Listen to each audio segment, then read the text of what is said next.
शाळेची घंटा वाजली. प्रार्थनेसाठी पोरांच्या रांगा लागल्या. 5वीच्या रांगेत सत्यपाल उभा होता. तसेच एक खडूस मास्तर आले. त्यांना सत्यपालचा फाटलेला सदरा दिसला. मास्तराने तसंच त्याला हात धरून रांगेतून बाहेर काढलं. जाय घरी. काहून? फाटके कपडे घालून शाळेत येतं काय का? फाटक्या शाळेची शिस्त बिघडवतं काय? सदरावाला होता म्हणून फाटका घालून आलो. खोटा बोलतं काय? चाल निघ शाळेतून. केवळ खांद्यावर फाटलेल्या सदऱ्यामुळं मास्तरानं त्याला बाहेर काढलं. सगळ्या पोरासमोर अपमान झाला. ती गोष्ट सत्यपालच्या मनाला इतकी झोंबली की त्याची पुरी सटकली. तो शाळेतून बाहेर पडला. तोंडात येईल ते बळबळत सुटला. तू या पित्तरचा मास्तर? माई पोत्री केली. आता मी शाळा शिकतच नाही. मी मरतो, इरीतच उडी टाकतो. 2-4 पोरांनी ते ऐकलं. त्याच्या मागं धावत गेले. त्याला घट्ट पकडलं. सोडा मले, सोडा, मी इरीत जीव देतो. अबे मॅट झाला काय? इथूनशा गोष्टीसाठी जीव देत असतात काय लेका? मग तो मास्तर काहून बोलला मले? गरिबीची मजाक केली. गरीब आहो म्हणून काही करावं काय? जाऊ दे, सोड पिच्छा, चाल घरी. मी घरी जात नाही. मग काय करत? आतीच बसतो इरीवर. पोराने त्याला समजावलं तरी त्याची खुमखुमी काही गेली नाही. त्यानं काही बरं वाईट करू नये म्हणून पोरं शाळा सुटेपर्यंत त्याच्या मागावर होते. संध्याकाळी माय वावरातून घरी आली. पोराने त्याला धरून घरी नेलं. मावशी, हा जीव देतो म्हणे. काहून? मास्तर बोलला त्याले. फाटका सदरा आहे म्हणून शाळेतून काढून दिलं. मायनं त्याला पोटाशी धरलं. त्याच्या तोंडावरून हात फिरवताना तिचे डोळे पाणावले आणि दुसऱ्या क्षणी ती त्याला रागवत म्हणाली, असं करत असतात काय भयाने? कोणी बोललं की जीव देत असतात काय? खबरदार, असा विचार मनात आणू नको. भलत सलत करू नको. जीव डबल येत असते काय? मग तो मास्तर काहून बोलला मला? तू हा काही दोष नाही बाबू, सारा परिस्थितीचा दोष आहे रे. आम्हीच कुठंतरी कमी पडलो. सकाळी तुझ्या बापाले नवा सदरा शिवाले लावतो, पण तू शाळा पाडू नको. माझी शपथ आहे तुले. 8वीत सत्यपालला मुनगावात शिकायला टाकलं. नवीन शाळा भेटली. राधाबाई गणगणी विद्यालय मुनगाव. त्या काळात हायस्कूल मोठ्या गावात असे. लहान गावात 4थी किंवा 7वी पर्यंत. सत्यपालची हॉस्टेलात सोय केली. महिन्याला 22 रुपये भरावे लागत. शाळेचे शिक्षक वर्गणी जमा करून हॉस्टेल चालवायचे. शाळेचे शिक्षक चांगले होते. शाळेचे हेडमास्तर मेहरी गुरुजी, शेंडे गुरुजी, पिंपळे गुरुजी गरीब पोरांना मदत करीत. हॉस्टेलात सत्यपालनं विनोद, पुंडलिक, भगवान यांच्यासारखे सोबती तयार केले. भजनाची कला अंगी असल्यामुळं बाकीचे पोरं सत्यपालला मान देत असत. असं असलं तरी महिन्याचे 22 रुपये त्याला भारी जायचे. घरून फारसे पैसे मिळत नसत. मग तिथेही सत्यपालनं शक्कल लढवली. पोरांना 10 पैसे कपानं चहा पाजू लागला. काशीराम साबळेच्या घरी चूल पेटवून चहा करू लागला. काशीरामची आई भांडे कोंडे देत असे, इंधन काळी पुरवत असे. मुनगावचा बाजार मंगळवारचा. सत्यपाल सगळ्या बाजारात चहाची किटली घेऊन फिरायचा. भाजीपाल्याचे व्यापारी चहा प्यायचे. चहाचे पैसे खिशात पडू लागले. सत्यपालचा खिसा चिल्लर पैशांनी भरू लागला. चहासोबत सत्यपालने एक नवीन शक्कल डोक्यातून काढली. चौकोनी पानाची टपरी गळ्यात टांगली. बाजारात मसाला पाणी विकू लागला. सोबत गाणे म्हणायचा. लोकांना त्याची गाणी आवडायची. शाळेतल्या सांस्कृतिक कार्यक्रमात खंजिरीवरचे भजन पोरांना मंत्रमुग्ध करायचे. 8वीत असताना खंजिरीचा वादक म्हणून सत्यपाल शाळेत प्रसिद्ध झाला. शेंडे गुरुजी, पिंपळी गुरुजी त्याला प्रोत्साहन देऊ लागले. शेंडे गुरुजींना पूर्वीपासून भजनाची आवड. ते सत्यपालला घरी बोलवायचे. भजनाची पुस्तके द्यायचे, जेवू घालायचे. एवढेच नव्हे तर काजू बदाम खाऊ घालायचे. सत्यपालनं कधी एवढ्या काजू बदाम खाल्ल्या नव्हत्या. मग त्याचाही शेंडे गुरुजीवर जीव चढला. मुनगावात ज्याच्या त्याच्या तोंडी सत्यपालचं नाव झालं. कापसाला जाणाऱ्या बाया कधी त्याला रस्त्यावर उभ्या करायच्या. सत्यपाल, एक गाणं म्हणून दाखव गड्या. मग तो काहीही आडेवेडे न घेता गाणं म्हणून दाखवायचा. देवळात बायकाचं भजन असलं की त्याला हमखास बोलवलं जायचं. बोटं खंजिरीवर पडायची. माणूस द्या मज माणूस द्या. सत्यपाल महिलांना त्या गाण्याचा अर्थही समजून सांगायचा. महिला अचंबित होत असत. लय गुणी आहे व हे पोरग. खंजिरीवरची थाप थिरकत होती. मुणगावातून उद्याचा मोठा कलावंत घडत होता. शनिवार इतवार असला की सत्यपाल शिरसोलीत येत असे. थैली घेतली की पायवाटेने पैदल निघायचा. गावात येऊन मुकाट्याने बसत नसे. चहाची टपरी आणि गरम भज्याची भट्टी सुरूच असे. सुट्टीच्या दिवशी काही पोरं एखाद्या कास्तकाराकडे भुईशेंगा फोडायला जातात. किलो मागे 10 पैसे मिळत. खाणं आणि फोडणं दोन्ही गोष्टी होत असत. सिरसोली आणि मुणगाव 4 मैलाचं अंतर. सोमवारी शाळा असली की सत्यपाल इतवारी दुपारी पायी निघत असे. या 2 गावाच्या मध्ये आमराई होती. या आमराईत भूताचा भेव आहे अशी लोकांनी हुक उडून दिली होती. त्या काळात खेड्यापाड्यात भूताचा पगडा मोठा होता. प्रत्येक पोराने भूताच्या गोष्टी ऐकलेल्या होत्या. तो रस्ताही सुनसान होता. रस्त्याने एकट्याला जायची भीती वाटायची. मग सत्यपाल उकरडाला म्हणायला, भाऊरे, मले सोडून देतं काय मुणगावले? जाणं एकला, मले आमराईत भेव लागते. मग माय म्हणायची, जाय रे, सोडून दे त्याले.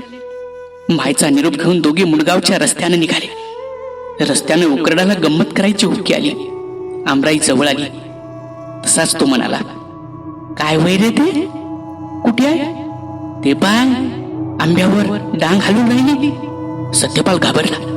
उकरडाला बिलगला, भूत वेळ का? हो बाबू, भेऊ नको दाखवू मले. पायनं कशी डांग घालून राहिली. भूत आंब्यावर उड्या मारून राहिलं. असं म्हणता सत्यपालची फटारली. चाल घरी, मला भेव लागते. अबे गंमत केली ना. अशी गंमत असते काय बे? मी किती भेवले का? ते पाय, काहीच नाही, वाऱ्यानं डांग घालून राहिली. असं म्हणत उकरडानं त्याच्या मनातली भीती दूर केली. तरी भूताचा भेव त्याच्या डोक्यातून गेला नाही. दोघं पुन्हा मुणगावाकडे निघाले. भाऊरे, आता तू एकटा वापस जाशील काय? हो, तुले भूताचा भेव नाही लागणार काय? मीच गोयस तो भूताले, त्याले फक्त माया पुढे येऊ दे. उकरडा बळाया मारू लागला. असं असलं तरी त्या काळी जगात भूत नसे असं म्हणायची कोणाची हिंमत नव्हती. 8वीची परीक्षा तोंडावर आली. शनिवारी शाळा करून सत्यपाल शिरसोलीत आला. आई, माई परीक्षा आहे सोमवारपासून. चांगला पेपर देजो. पासच होतो मी. शेंडे गुरुजी लई हारीक करतात मायावाला. मले काजू खायला देतात. पाय बरं, किती चांगले मास्तर आहेत ते. एक दिवस गुरुजीनं मला भजनात नेलं होतं. मी गाणं म्हटलं, साऱ्यासोबत चांगला राहायचो, आपल्याला सारे सारखेच आहेत. गावात एक दिवस राहून दुसऱ्या दिवशी तो परीक्षेला जायला निघाला. आता तो धड झाला होता. एकटा जायची हिंमत आली होती. सत्यपाल थैली घेऊन मुणगावच्या रस्त्यानं पायी निघाला. तशीच मागून एक दमनी आली. मालक दोरीवर बसला होता. सत्यपालने त्याला ओळखलं. तो गावचाच एक तालेवार माणूस होता. दमनीत 2 पोरं बसली होती. दमनी दिसताच त्यानं गाडीवाल्याला हात दिला. ओ काका, मला येऊ दे ना मुणगावलो, मी बसतो ना, सकाळी परीक्षा आहे. नाही नाही, मी कोणाला बसू देत नाही. गाडीवाहन गुरगावला. मी मागून पाटलीवरच बसतो ना, तुला ऐकू येत नाही का बे? बैऱ्या, चाल दुर्वय दमनीच्या. चालले लेखाचे फुकट बसाले. सत्यपाल दमनीच्या मागे धावत गेला तरी त्यानं बसू दिलं नाही. उलट दमनी जोरात हाकलली. सत्यपाल हिरमुसला. पुन्हा पायी चालत निघाला. परीक्षा आटपून घरी आल्यावर त्यानं मायला हा किस्सा सांगितला. मायला गहीवरून आला. काऊन माई, मी वैकचा असून त्यानं बसू दिलं नाही? तसंच असते बाबू, गरीबाले कोणी वैकत नाही. तू लई मोठा होय, मग गरीबाले तुझ्या गाडीत बसून नेजो. मी गरीबाची कदर करी नाही, आणलेल्या नडलेल्याले मदत करीन. सत्यपालला जातीवादाचे असे चटके बसत होते. त्यातून तो टाकून सुलाखून निघत होता व अनुभवातून शिकत होता. 18 पगड लोक आणि त्यांचा व्यवहार हेच त्याच्यासाठी विद्यापीठ होतं. 9वीत असताना सत्यपालला एकदम ताप चढला. हॉस्टेलची पोरं गोळा झाली. हाल हवाल विचारू लागली. कोणीतरी शेंडे गुरुजींना निरोप दिला. गुरुजी आले. सत्यपालच्या अंगाला हात लावून बघितलं. अंग कडक झालं होतं. बोलतही नव्हता. कोमून गेल्यासारखी स्थिती झाली होती. तसेच गुरुजी म्हणाले, 2 पोरं ताबडतोब श्रीसोलीत जा आणि सत्यपालच्या आईबाबाला घेऊन या. 2 पोरं सायकलवर गेले. घरी निरोप दिला. आई वडिलांना तर धक्काच बसला. दोघेही तातडीने मुणगावला निघाले.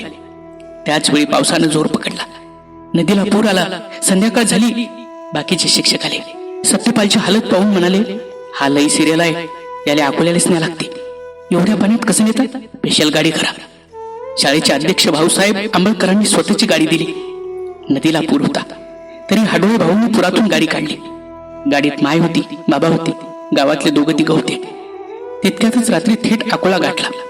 दवाखान्यात भरती केलं. 105 ताप होता. त्वरित उपचार सुरू झाले. 2-3 दिवसात ताप कमी झाला, तरी पूर्ण बरं झाल्याशिवाय सुटी नाही असं डॉक्टरांनी सांगितलं. दवाखान्यात खाण्यापिण्याचे वांदे होत होते, म्हणून ईशनाथबुवा घरी आले, कारण पैशाची जुळवाजुळव करावी लागणार होती.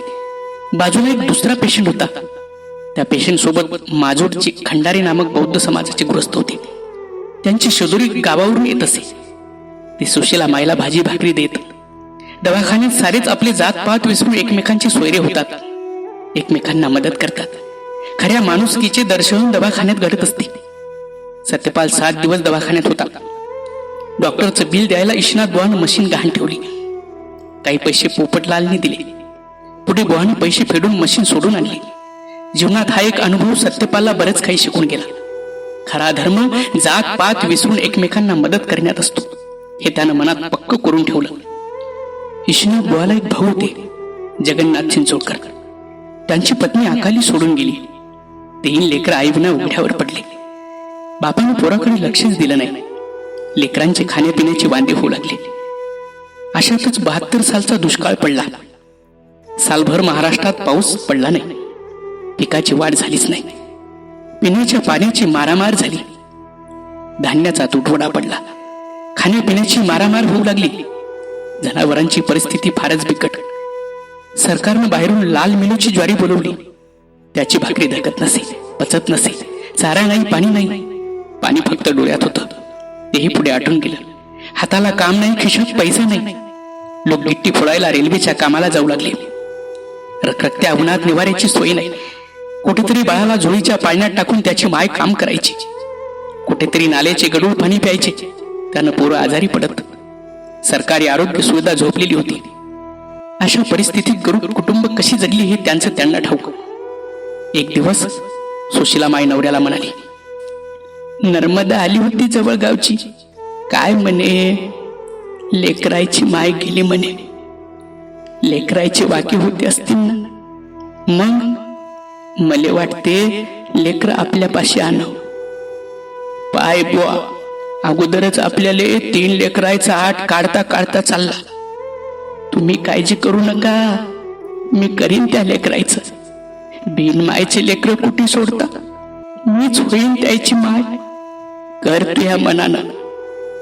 अगोदर गजाननला शिरसुलीत आणलं, मग रेणुकाला आणलं, त्यानंतर दिनेशला आणलं. गजाननचा आवाज चांगला होता. लहानपणापासून त्याला गाण्याचं वेड. चहा एक चहा, चहा दुनी बशी, हे गाणं तो सुरेख म्हणायचा. सत्यपालची आणि त्याची गट्टी जमली. ईशनाथबुवाचं कुटुंब मोठं झालं. खाणाऱ्यांची तोंडं वाढली, पण फुकट खाणं कोणाला याद नव्हतं. माय कोणाला फुकट खाऊ घालत नव्हती. ती स्वतः 4 पैसे कमवल्याशिवाय पोटात अन्न टाकत नसे. सत्यपालला जोडीदार गवसला. गावात कुठेही भजन कीर्तन असलं की दोघं भाऊ जाऊन बसायचे, अभंग पाठ करायचे. सिनेमाच्या चालीवरच्या गाण्याचं गजाननला मोठं वेळ. त्याचा आवाज एखाद्या सुरेल गायकीसारखा मधुर. गायला लागला म्हणजे 4 लोक येऊन बसायचे. दोघांची कला फुलत गेली, खंजरी घुमत गेली, टाळ वाजत गेले. पुढे त्यातूनच नवनिर्माण होणार होतं. मुनगावच्या शाळेत सत्यपालच्या भजनाचा कार्यक्रम झाला. पोरांनी कार्यक्रम डोक्यावर घेतला. मग इतर गावाच्या शाळेत जाऊन कार्यक्रम करायचं त्याच्या डोक्यात आलं. उद्देश हाच की सराव झाला पाहिजे. 1000 लोकांपर्यंत आपली कला गेली पाहिजे. हेवरखेळची शाळा मोठी होती. सत्यपाल त्या शाळेत गेला. हेडमास्टरला भेटला. तुमच्या शाळेत कार्यक्रम ठेवा अशी विनंती केली, पण हेडमास्टरांनी त्याला धुडकावून लावलं. आम्हाला रिकाम पण नाही, असे लय येतात तुझ्यासारखे पैसे मागणारे. सत्यपाल पुन्हा मुनगावला परत आला. नाराज झाला, पण त्याने धीर सोडला नाही. शेंडे गुरुजीच्या कानावर ही बातमी घातली. गुरुजी म्हणाले, तू चिंता करू नको, मी त्यांना सांगतो आणि स्वतः कार्यक्रमात हजर राहतो. शेंडे गुरुजींनी हेवळखेळच्या हेडमास्टरांची भेट घेतली. सत्यपाल बद्दल सविस्तर माहिती दिली. मग कुठे ते राजी झाले. आणि एक दिवस हिवरखेडच्या शाळेत तुफान कार्यक्रम झाला. खंजिरी दुमदुमली, भजनाची रास पडली. या भारतात बंधुभाव नित्य वसुदे, देवरची आसादे. अधूनमधून पोरांना उपदेशाचे डोस पाजले गेले. खंजिरीतून विविध आवाज काढले गेले. पोरं खुश झाली. पोरांनी 10 पैसे गोळा करून जमा झालेली रक्कम सत्यपालच्या हातात दिली. ज्या शाळेत आधी सत्यपालचा कार्यक्रम नाकारला त्याच शाळेनं त्याला डोक्यावर घेतलं. मग अनेक गावच्या शाळेतून खंजिरीचा आवाज घुमू लागला. देवडी, माळेगाव, भांबेरी, चोहट्टा, पाथर्डी, कुठासा, दानापूर, तेल्लारा अशा आसपासच्या गावातील शाळेत खंजिरीची ललकार उमटली. सत्यपालचं नाव गाजू लागलं. त्यावेळी शालेय कार्यक्रमात 11-21 रुपये मिळत. पण सत्यपालला पैसा दुय्यम होता. कला मोठी करायची होती आणि शाळेतील पोरांच्या प्रोत्साहनातून ती पुढे जाणार होती.